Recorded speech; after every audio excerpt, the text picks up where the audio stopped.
Hey everyone, welcome back to Corporate Decoder, the place where we take complex financial reports and make them as exciting as a surprise audit, but with better snacks. Today we're diving into a filing from ABP Holdings Incorporated, and let me tell you, it's all about staying on the good side of the stock market's watchful eye. So what exactly is this report about? It's a Form 8K, which is basically a company's way of saying something important just happened.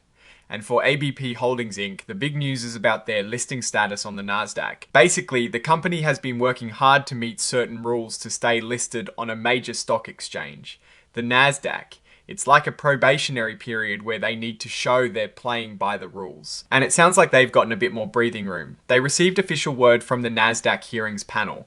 This panel is like the referee for companies trading on the exchange. This announcement happened on the 9th of December 2025. The Nasdaq hearings panel has granted ABP Holdings Inc. an extension. Now, this extension is crucial because it gives them more time to get back in line with all the Nasdaq listing requirements. Now, something interesting about this company is that they are what's called an emerging growth company. Think of it like a startup that's grown up enough to go public, but still gets a little bit of leeway with some of the stricter rules that bigger, older companies have to follow. They've chosen not to use the extended transition period for new accounting standards.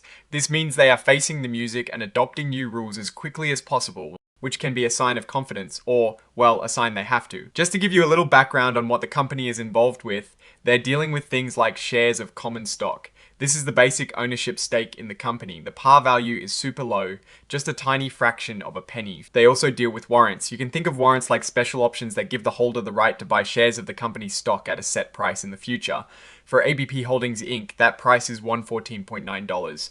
Per S-Hair, that's a pretty high exercise price. So for these warrants to be worth anything, the stock price would need to climb significantly higher than that. And all these financial dealings are happening in US dollars, which is what ISO 4217 USD tells us. This also confirms we are talking about shares. And again, shares. This part of the report lists the company securities that are registered on an exchange. Here we see the shares of common stock, par value $0.0001 per S-Hair. The trading symbol for these shares is ABP, and they are traded on the Nasdaq Stock Market LLC. Then we have the warrants with their specific exercise price, and their trading symbol is ABPW on the Nasdaq Stock Market LLC as well. Now, let's get to the juicy part of this filing, which is related to what's called Regulation FD. This rule is all about making sure important information is shared with everyone at the same time. Companies can't give exclusive information to just one person or group. So ABP Holdings Inc. put out a press release on the 9th of December. This release confirmed the Nasdaq hearings panel's decision to give them more time. Imagine you are a student and you have a big project deadline, and the teacher gives you a few extra days. That's essentially what happened here. They needed more time to get their ducks in a row to meet Nasdaq's rules. This press release is included with the filing as Exhibit 99.1.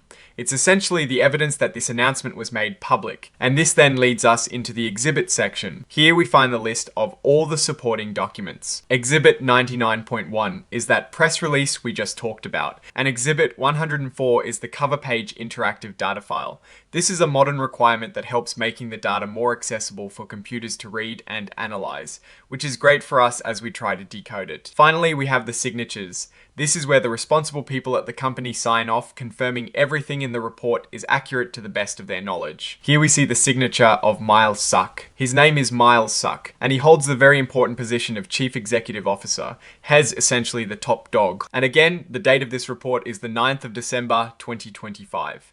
So what's the story here? ABP Holdings Inc. is working to meet Nasdaq's strict listing rules. They've been given a lifeline and extension to get their compliance in order. This tells us that perhaps they weren't meeting some financial or operational benchmarks that Nasdaq requires, and they've successfully argued for more time to fix it. From a W. Buffet perspective, this situation isn't directly about profits or losses, but about the company's ability to stay listed on a major exchange. Being delisted can be a huge blow. It makes it harder for investors to buy and sell shares. It can damage the company's reputation, and it can severely restrict its ability to raise capital in the future. So this extension, while not a victory in itself, is a critical step in avoiding a much worse outcome. It shows the management team is proactive in addressing the issue and has a working relationship with the Nasdaq hearings panel. The real question for investors is why they needed this extension in the first place. Was it a temporary blip, or does it point to deeper underlying issues with the company's financial health or business operations? The fact that they are an emerging growth company and have elected not to use extended transition periods for accounting standards suggests they are trying to present a clean and compliant image as quickly as possible. The risk is clear. If they fail to regain compliance by the end of this extended period, they face delisting. The opportunity is also clear. If they successfully navigate this and meet the requirements, they can continue to operate on the Nasdaq, which provides liquidity and credibility for their shares and warrants. Ultimately, ABP Holdings Inc. is in a race against time to satisfy Nasdaq's demands. This filing is a small but significant update on that race. And investors will be watching closely to see if they can cross the finish line successfully. Alright, that is our quick decode of ABP Holdings Inc. Latest filing, what is your take on this situation? Do you think they'll succeed in meeting Nasdaq's requirements? Drop your thoughts in the comments below. If you found this breakdown helpful, please give this video a thumbs up. It really helps us out, and make sure you subscribe for more corporate insights. Don't forget to join our Discord community linked in the description for more in-depth discussions. Thanks for watching, and we'll see you in the next one.